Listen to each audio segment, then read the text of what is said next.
Item Number, SCP-1003. Object Class, Geeter.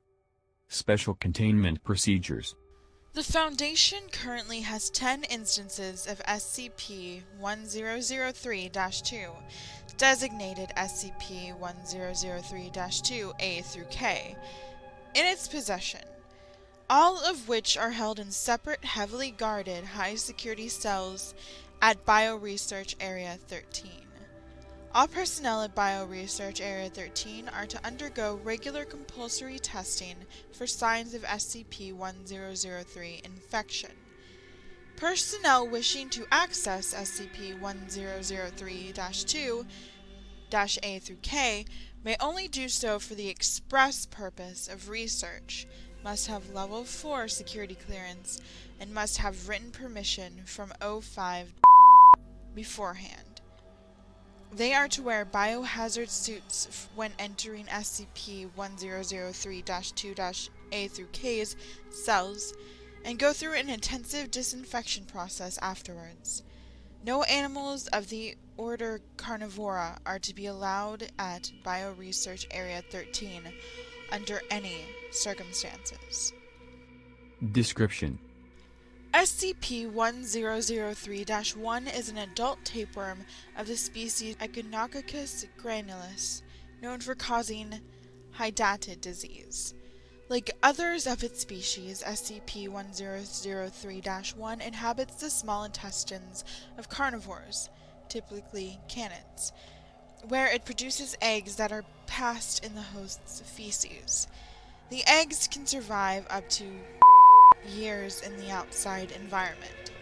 When the eggs enter the gastrointestinal tract of a human subject, hereby designated the intermediate host, via consumption of contaminated food, they hatch into larvae, which burrow into the host's tissue.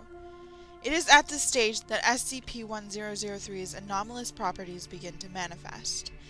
Instead of developing into cysts, the larvae develop into creatures which resemble human embryos, hereby designated SCP-1003-2.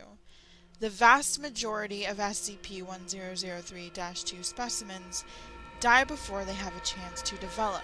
Those that survive are usually those that are embedded in nutrient-rich tissue, such as hepatic tissue.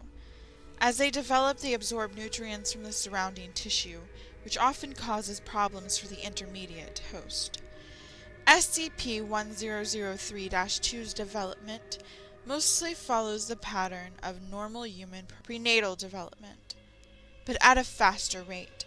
By 8 weeks, it is as mature as a 3-week-old neonate, although it is similar in size to an 8-week-old embryo, approximately 13 to 16 centimeters.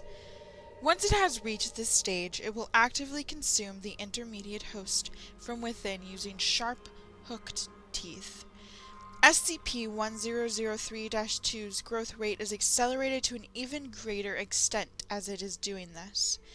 By the time it has fully consumed the intermediate host, usually after minutes or so, it will have developed into a child.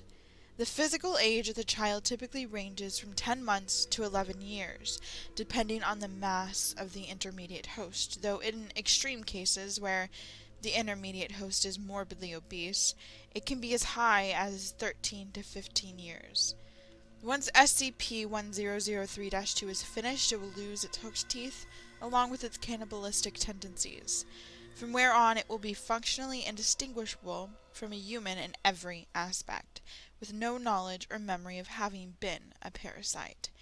It will even possess learned skills, e.g. language, that would be expected of a child its apparent age, despite there being no way it could have learned them. Instances of SCP-1003-2 are usually taken into orphanages and sometimes adopted by foster parents.